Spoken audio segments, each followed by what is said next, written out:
नमस्कार, आप देख रहे हैं JX न्यूज छत्तीसगढ़। चलिए बढ़ते हैं आज की छोटी बड़ी खबरों की ओर। सारंगढ़ बिलाईगढ़ सारंगढ़ की राजनीति में इन दिनों जबरदस्त उठापटक देखने को मिल रही है। भाजपा छोड़कर कांग्रेस का दामन थामने वाले नेताओं पर अब तक कोई ठोस कार्रवाई नहीं हुई है। ये बागी नेता न सिर्फ पार्टी के अनुशासन को चुनौती दे रहे हैं, बल्कि अपनी राजनीति महत्वाकांक्षा के लिए दल बदलने के लिए भी देर नहीं कर रहे हैं।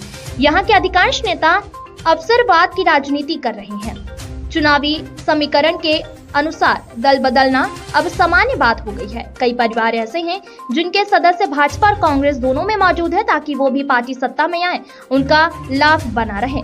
इससे साफ है कि नेताओं के लिए विचारधारा से ज्यादा अहम उनकी व्यक्तिगत सत्ता और स्वार्थ है। जनता हर चुनाव में बड़े वादों के झांसे में आ जाती है, लेकिन नतीजा वही ठाक के तीन पात रहता है। नेता अपनी कुर्सी बचाने के लिए पार्टी बदलते रहते हैं और जनता हर बार ठगी महसूस करती है। सवाल यह है कि क्या इस राजनीति अवसरवाद पर कभी अंकुश लगेगा या जनता यूं ही छली जाती रहेगी। ये बड़ी दुख की बात है कि अभी जो पंचायत चुनाव संपन्न हुआ उसमें सारंगढ़ जनपद पंचायत में भारतीय जनता पार्टी के निर्वाचित जनपद सदस्यों की संख्या पूर्ण बहुमत में था और बरमकेला में भी कमोबेश वही स्थिति था, लेकिन दोनों जगह हम असफल हुए। इसके पीछे एकमात्र कारण है कि दूरदर्शिता और राजनीतिक सूझबूझ, राजनीतिक परिपक्वता का अभाव। दो लोग नेतृत्व कर रहे थे, उनमें राजनीतिक परिपक्वता का अभाव दिखा, राजनीतिक सूझबूझ का अभाव दिखा और उनकी भूमिका पहले से भी संदिग्ध रही। ऐसे लोगों की पार्टी निष्ठा के उनका सवालिया भूमिका पहले से भी रहा है। तो ऐसी स्थिति में तो जो हुआ बहुत दुखद हुआ, लेकिन होना नहीं चाहिए था, लेकिन अस्वाभाविक था। और इसके लिए पूरे क्षेत्र के कार्यकर्ताओं में एक आक्रोश है। जिस तरह से आज कार्यकर्ताओं का मनोबल टूटा है और भारतीय जनता पार्टी के हर वरिष्ठ नेता को गांव के कार्यकर्ता, छोटे कार्यकर्ता, शहर के कार्यकर्ता जिस तरह संदिग्ध दृष्टि से देख रहे हैं, ये पार्टी के लिए बहुत चिंता का विषय है। भविष्य में विश्वास का संकट खड़ा हो गया है भारतीय जनता पार्टी के नेताओं के प्रति, उनके कार्यकर्ताओं को। क्या वजह है अभी तक इनके ऊपर कोई कार्रवाई नहीं? इनके ऊपर कार्रवाई करने के लिए पूरे जनपद सदस्य जो भारतीय जनता पार्टी के थे और जो भारतीय जनता पार्टी प्रमुख कार्यकर्ता थे, मंडल, सभी ने एक स्वर में मांग किया कि जिनकी भूमिका इसमें संदिग्ध रही है और जिनका भूमिका है कांग्रेस के जनपद अध्यक्ष उपाध्यक्ष बनाने में भारतीय जनता पार्टी जिन कार्यकर्ताओं का, पदाधिकारियों का, उनको निष्कासित किया जाए। ये मांग कर चुके हैं और इसकी शिकायत ऊपर तक भी हो चुकी है और निश्चित रूप से आने वाले समय में उनके खिलाफ अनुशासनात्मक कार्रवाई होगा और उनको पार्टी से बाहर का रास्ता दिखाया जाएगा। देखने को मिला है कि एक ही घर पे दो पार्टियों के संचालन होगा। हाँ, यहाँ बहुत से कार्यकर्ता हैं जो एक भाई भाजपा में है, एक भाई कांग्रेस में है।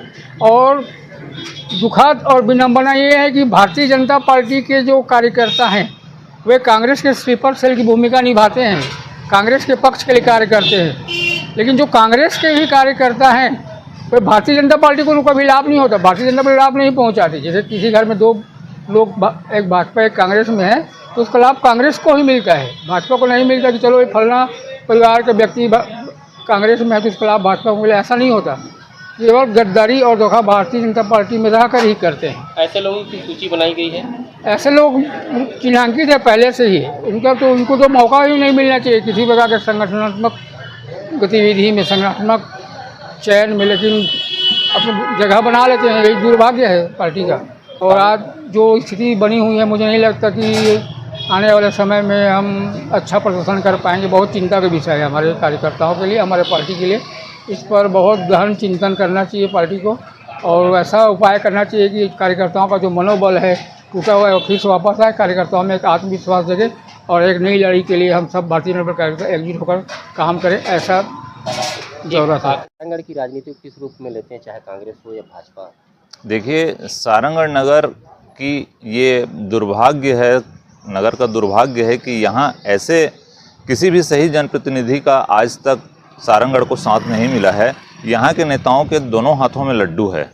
चाहे ये सिंडिकेट की जो राजनीति है यह सारंगढ़ के लिए हमेशा से घातक रहा है और उसके फलस्वरूप सारंगढ़ नगर की स्थिति ये बनी कि ये पहले लोकसभा हुआ करता था, लोकसभा यहाँ से ख़त्म हो गया। उसके बाद 1959 में ये नगर पालिका का दर्जा प्राप्त था सारंगढ़ को, जो फिर से नगर पंचायत हो गया। आज तक आप ये देखेंगे इतिहास में किसी भी क्षेत्र को क्रमशः किसी भी चीज़ का विकास 1 से 2, 2 से 3, 3 से 4 इस तरह से ग्राफ ऊपर उठता है, लेकिन सारंगढ़ के लिए ये ग्राफ हमेशा नीचे की ओर आता रहा है। और सारंगढ़ वर्तमान जो राजनीति और यहाँ का जो सिंडिकेट की राजनीति है, सलवा की राजनीति है, इसका ही परिणाम है कि आज सारंगढ़ नगर ये इस स्थिति को प्राप्त है।